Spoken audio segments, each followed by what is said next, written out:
Good morning, metalheads. I'm Brad, and this is the Noble Precious Metals Report for July 27th, 2021. Today, I just want to start out. It's going to be a little bit different. It's early as I record this.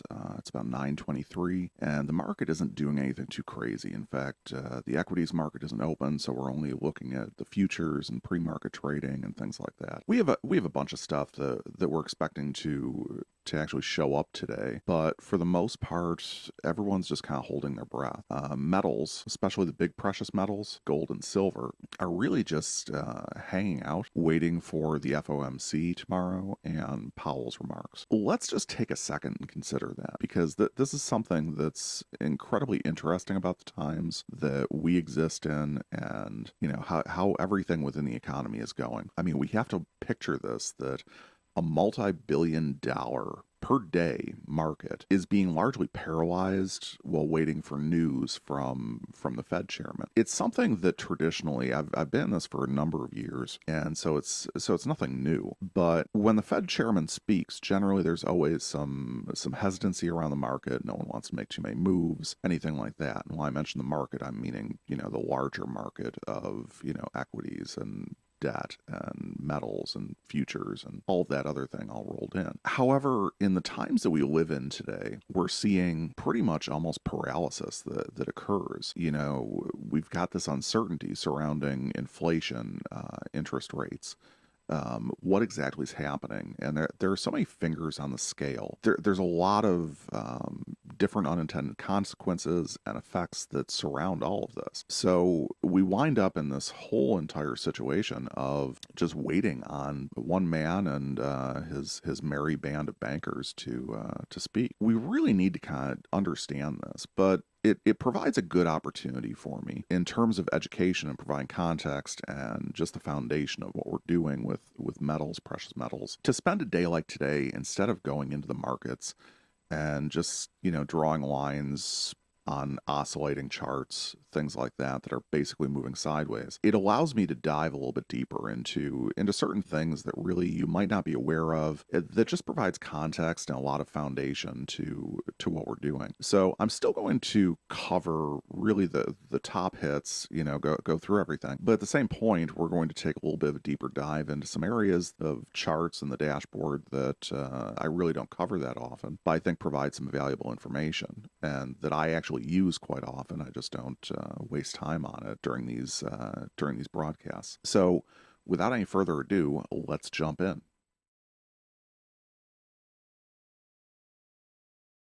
First up on the big board, we can see that the day is mostly green. There are some pretty bright red spots, natural gas, lumber, palladium, coffee, right in a row there. But generally, even as we're looking at this right now, the major stock indices are still running down. And part of that is coming from, as I talked about in the intro, about the Fed chair who's going to be speaking, the woes for inflation and interest and everything else. Also, there's kind of a malaise that's over a lot of the equities, even during earnings. And right now we're faced with today is going to be some big earnings days for like Apple. So the S&P is actually down a bit. Where that all shakes out is going to be anyone's guess, but we can definitely see that there's some interesting movements. Energy is currently slightly up. It's in that dark mucus green. Grains are up. They're green across the board. The metals are mixed. So as I mentioned, palladium's down. Copper is up only slightly, 0.04%. But yesterday copper had an amazing day. So having it kind of a flat day isn't a big surprise. Platinum is down by about 0.5%. Silver is down by about the same at 25.18. And gold is up very, very slightly at 18.03.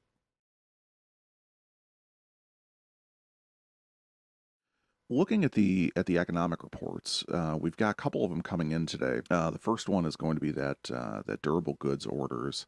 We also have the non-defense capital goods orders, excluding aircraft. Have to always remember that. We do have the home price index that's coming in, as well as the consumer confidence index and housing vacancies. So all of these are going to kind of fit together but I just want to bring up real quick because the number wasn't specifically updated into my calendar. As we can see, durable goods advance in June as the U.S. economy continues to grow. Orders for cars, appliances, and other durable goods increased in June.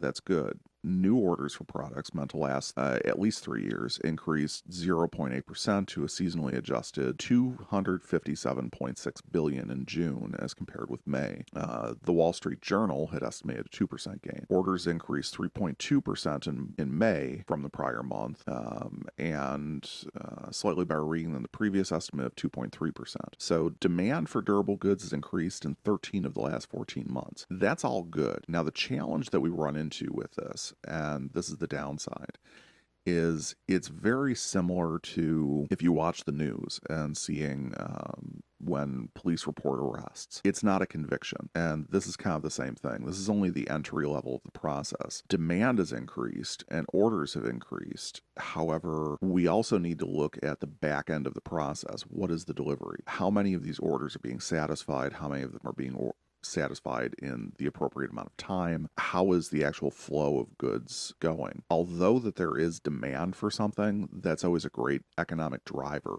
Go back to economics 101. However, you also need to look at how those goods are actually getting to those consumers. Can supply meet demand? And if not, then there's still an imbalance that exists. And that's one of the challenges that we look at. Based on everything that we've seen so far, we have good demand, but the stumbling block has been within the supply lines, the import-exports, as well as order satisfaction. Based off of what I've seen, we seem to be exhausting available stock of inventory versus actually producing brand new inventory or purchasing inventory or taking delivery of inventory. There's a definite dysfunction within the chain of finishing goods from raw materials. And a lot of that factors into silver, as we have to realize is that silver is about 80% industrial metal at this point. So as we start looking at this, that's where some of this starts to factor in. Going back to the reports, just to finish those out, tomorrow is the big day. Tomorrow we've got the advanced trade in goods that's in the morning, and then at 2 p.m. and 2:30 p.m. we have the FOMC announcement, and then Chairman Powell speaks. So buckle up on that one.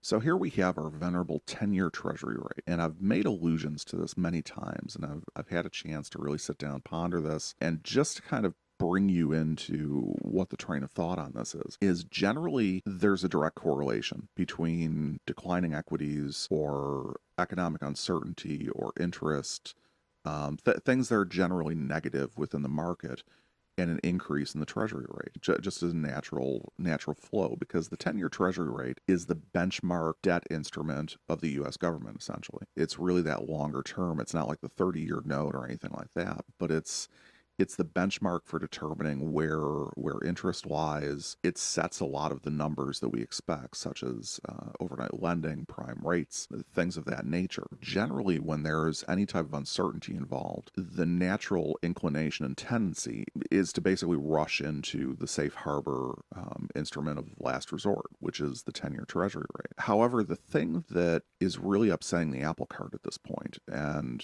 which is really kind of turning all these numbers upside down, has been that since the pandemic, stimulus bills have been passed and everything else, and I believe it was the first stimulus bill, the CARES Act, that we essentially gave the Fed the power and the authority to do an unrestricted purchase of corporate debt. So corporations could write debt and the Fed would absorb those. It was an unlimited stream of money, essentially, on a monthly basis for corporations to stay afloat. And part of it was the logic of keeping the economy going, being able to basically weather the storm that we were facing at that point, with the uncertainty of dealing with economic shutdowns in various areas, things like that. I won't replay the entire past 18 months, I mean, you've lived through it, you understand it. However, what it has done is this program still continues. Why would you go to an instrument of last resort, such as a 10-year Treasury, when your debt is being absorbed? You have basically very, very, very cheap money that's available. And part of this is involved with the whole concept of liquidity. There's too much liquidity within the market. Money is free, money is available anywhere that really companies need it. And borrowing is easy. There's really no barriers to it. So we're seeing these declining rates, and we're seeing overextended equities. We're seeing companies that are taking out debt issues, allowing the Fed to purchase that, and then repurchasing their stock, which reduces the pool of available equity that's available, and the price goes up. So I mean, it's not necessary. We're in a very artificial kind of economic situation at this point.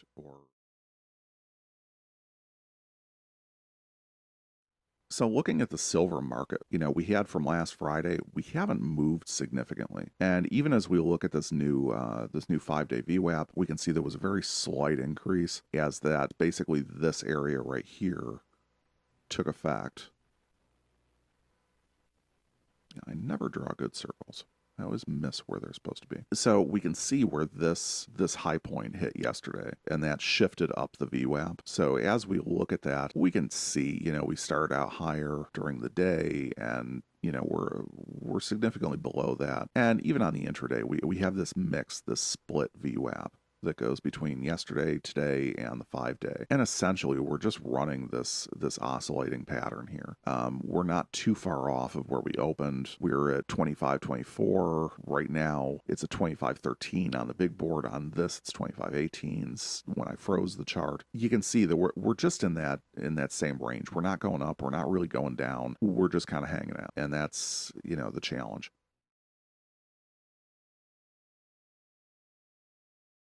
Gold is kind of doing the same thing as silver is, to a different extent. I mean, the charts look a little bit different, but we can see that gold is definitely just in this oscillating pattern. We had that same type of bump that occurred yesterday, and we also had that same upward shift in the VWAP on the 5-day.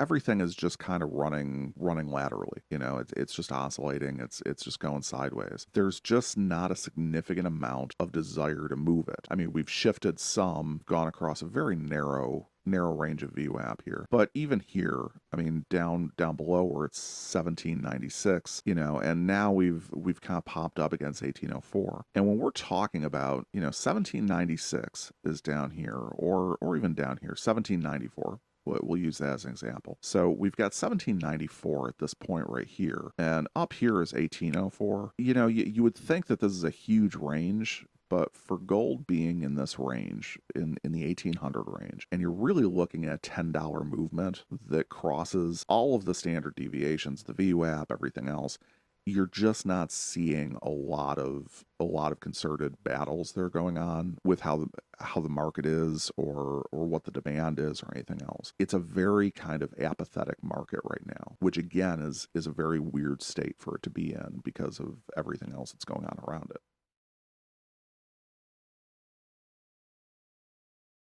So this is one that I don't use too often. This is the volume chart. And part of why I wanted to show is this looks kind of impressive when it first pops up. You see these huge spikes and everything else, and you can notice the gold is way up. It's all in context. And I actually kind of first surprised myself, and that's why I'm bringing it up, because I had changed the view on this a bit. And I had honestly forgotten that I had changed the view on this. You look up here, and the top line on this is 70K.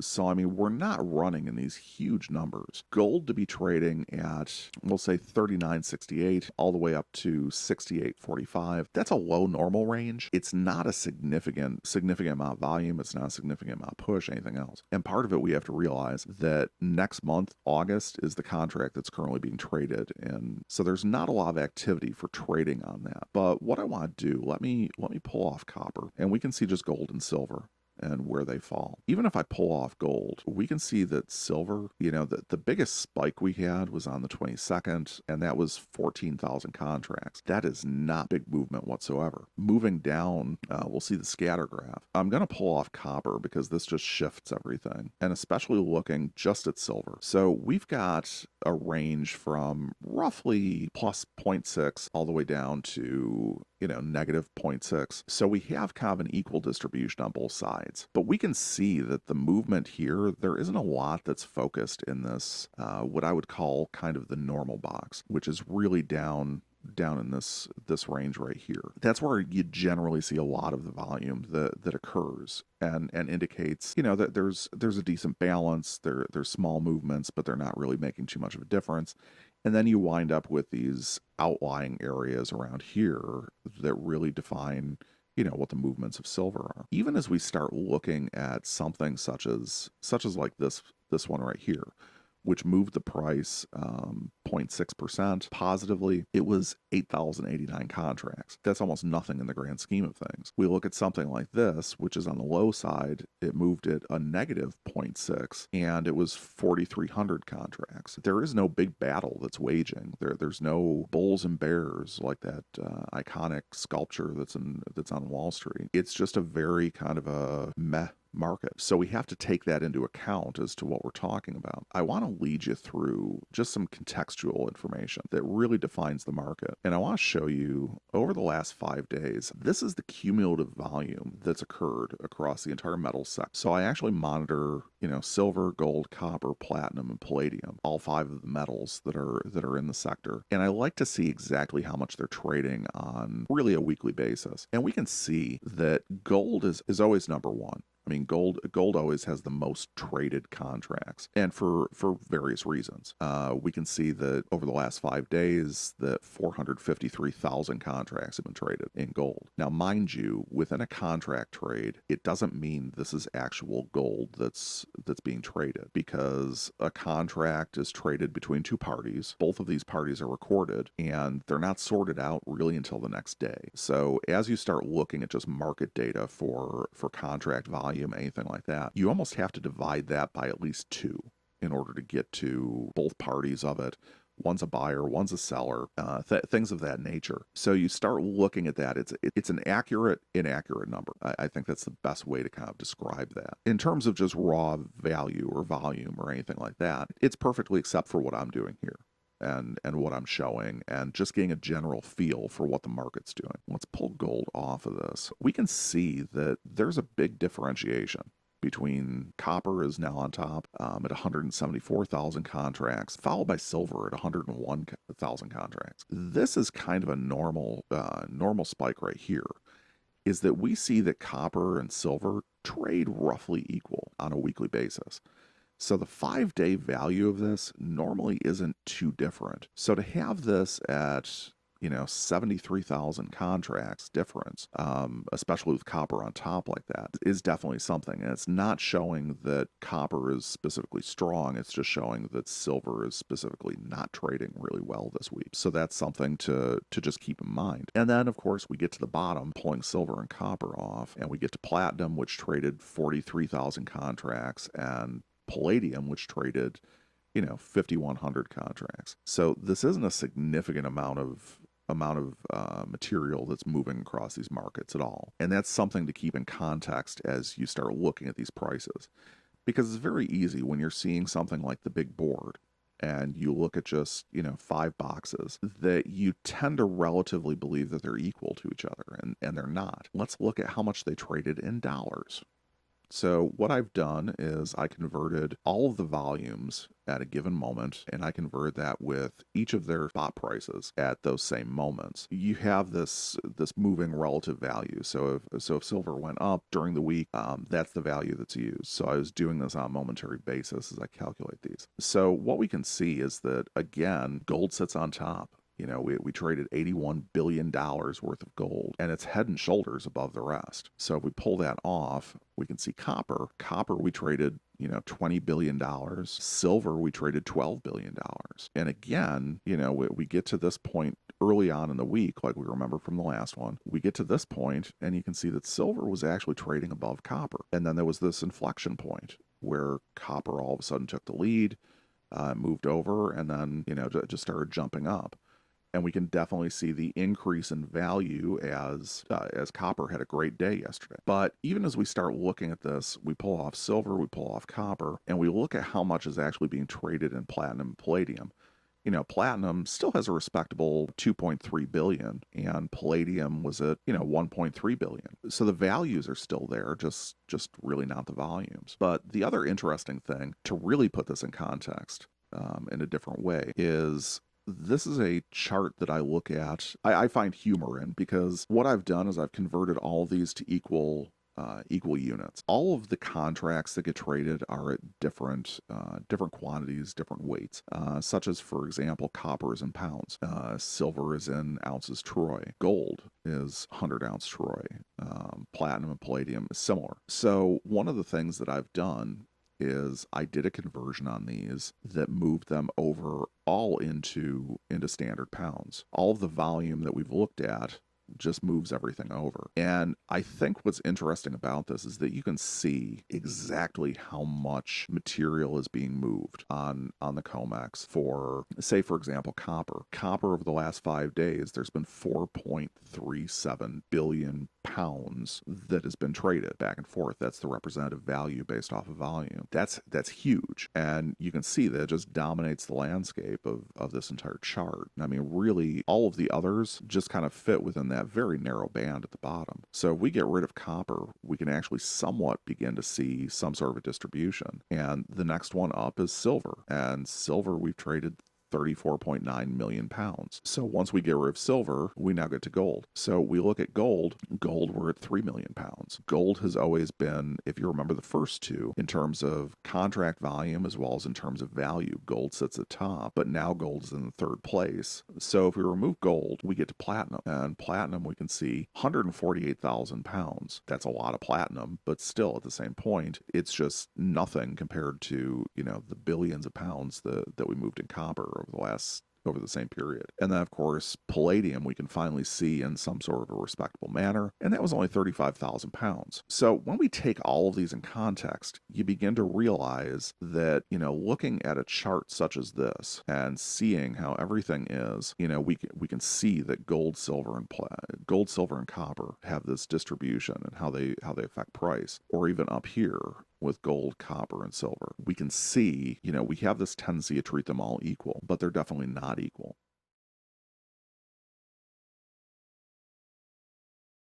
So real quick, just to start rounding up this episode, the silver retail, we can see not much has really significantly changed. We're still on the decline on prices. 1 ounce silver, we're still at 30.12 for the weekly price. Definite declines all the way through. Not too much to say. We're still in this price position. I expect that, if this price keeps on hovering around 25 or the low 25s kind of hangs on, we'll start to see this level out at some point. Again, it's just the nature of the chart, the nature of the way this is presented. I don't necessarily see that happening anytime soon. So the prices that are here for the time being. I would say if you're looking to make a purchase speculatively, to do so prior to tomorrow's announcement, try to get your price now, because it's very possible that the price could increase depending on what comes out, or it's possible the price could decrease. You don't want to be caught on either side of that. You may win, you may lose, flip a coin, but it's very possible that the prices could go up. Albeit I'm not one of those guys that's like, silver to the moon, $100 an ounce, blah, blah, blah, anything like that. It's the reality of the circumstance is that the Fed has to be aggressive at some point. They are staring down the barrel of a pretty significantly loaded gun. At some point, they're going to have to address inflation. They're going to have to address interest rates. They're going to have to address stimulus, things like that, as well as supply lines and manufacturing. They're a ton smarter than I am about this. They have a lot more resources. They have a lot more data. They have guys with more PhDs than I've probably ever met in my life that are just sitting there poring over this data and trying to figure out things to do with it and hooking everything together. At some point, they're going to have to start making moves, and they're seeing what I'm seeing. It's the nature of the game. This stuff isn't hidden. This is stuff that's pretty obvious. It's just not being talked about. As they move forward on this, they're going to have to make some moves. When all of a sudden they make the right moves, they're going to affect not just the monetary system, not just consumer goods, things like that, but it starts to affect that industrial aspect. When it starts to affect high-tech manufacturing, It starts to affect battery production, solar production. All of these things that directly use significant amounts of silver, by nature, demand is going to go up, because as soon as that starts getting worked out, those supply lines will open. As we've already seen with the durable goods earlier in this episode, there is demand for these types of goods. There's consumer demand. There's all of these demand aspects that are coming in.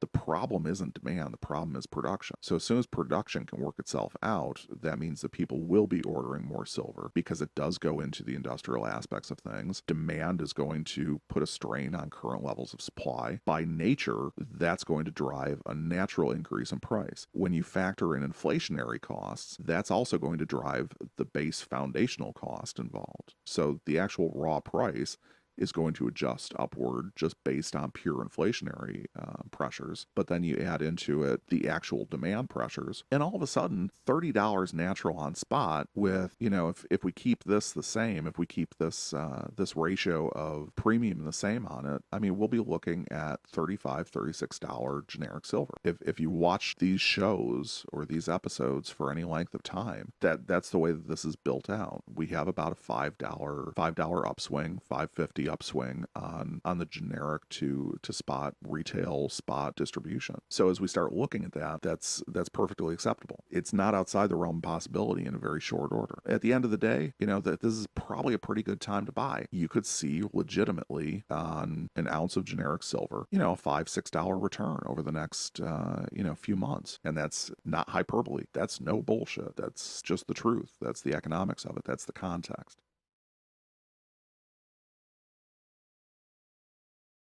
So here we are with gold. Gold, as you can see, we've had some slight declines. It's still continuing that trend, kind of the same way that we were just talking about with silver. Gold is more on the financial aspect of things. The financial arena is kind of in upheaval at this point. Gold, I still personally believe, is undervalued. I see gold sitting, wanting to be low 1900s, like 1900, 1925. That's where that kind of feels natural based off of my own analyses. I know that I'm not alone in this. I mean, most of the analysts that I've read or looked into or dissected, they're really even more bullish on this than I am. I mean, they're predicting $2,000 gold, which we did see last year. At this point, I think that it's more acceptable or more reasonable to expect kind of that 1900 to 1925 mark. Is it today? No, of course it's not. Is it going to be, by the end of the year? Yeah, very, very possibly. It's going to depend a lot on what I was talking about, those drivers for silver, though. It's going to talk about manufacturing. It's going to talk about supply lines, trade, things like that. And also the restriction of commerce, or not commerce, but the stimulus. The fact that liquidity is not in the markets isn't driving anyone to seek financing of last resort or preferred financing through financial institutions. They can finance in other methods. There's a lot of private capital out there. There's a lot of government capital out there. We're flush with cash in various ways, and it's suppressing a lot of prices while it's driving up prices in other aspects. So that's part of what we're seeing. Is we're seeing this kind of inflationary teeter-totter. We have suppressed precious metal prices. We have suppressed debt prices, benchmark financial instrument prices like the 10-year Treasury. However, on the other hand, we're paying more for hamburger, we're paying more for gas, we're paying more for all of the consumer goods that we're used to. At some point, that's going to balance out. When that does balance out, the things that are suppressed are going to rise, well as the things that are overextended are probably going to fall a bit. And we're going to see that. We're going to see that with silver, we're going to see that with gold. And, right now, 1 ounce generic gold as of today is $18.90 on average. That's not a horrible price. Even if the natural price adjusts up to just $1,900, that's $10 profit. If you're holding it for 10 years and you make $10, okay, that sucks. But if you hold it for a few months, you make $10, what does that cost you? And that goes into a totally different set of calculus to determine all that. What I'm saying is that it's not a bad time. I see these metals as being significantly undervalued, and there's reasons for it, and I can quantify the reasons for it. It's not just, I feel it in my heart that gold's going up to $3,000 and silver's going to the moon. No, there are reasons behind where I find my price targets.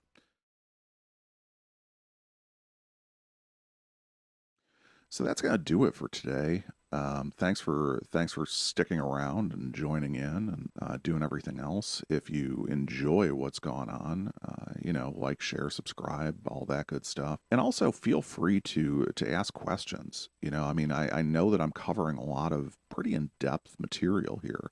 This isn't exactly strictly beginner level stuff. Generally, if I can get what you're questioning or anything like that, I can generally answer that for you pretty quick, and I'm more than happy to do so, either in the comments or even as a portion of the video too. Leave me a comment. Even that's shoot me an email. That's right in my contact information as well. But until next time, happy stacking.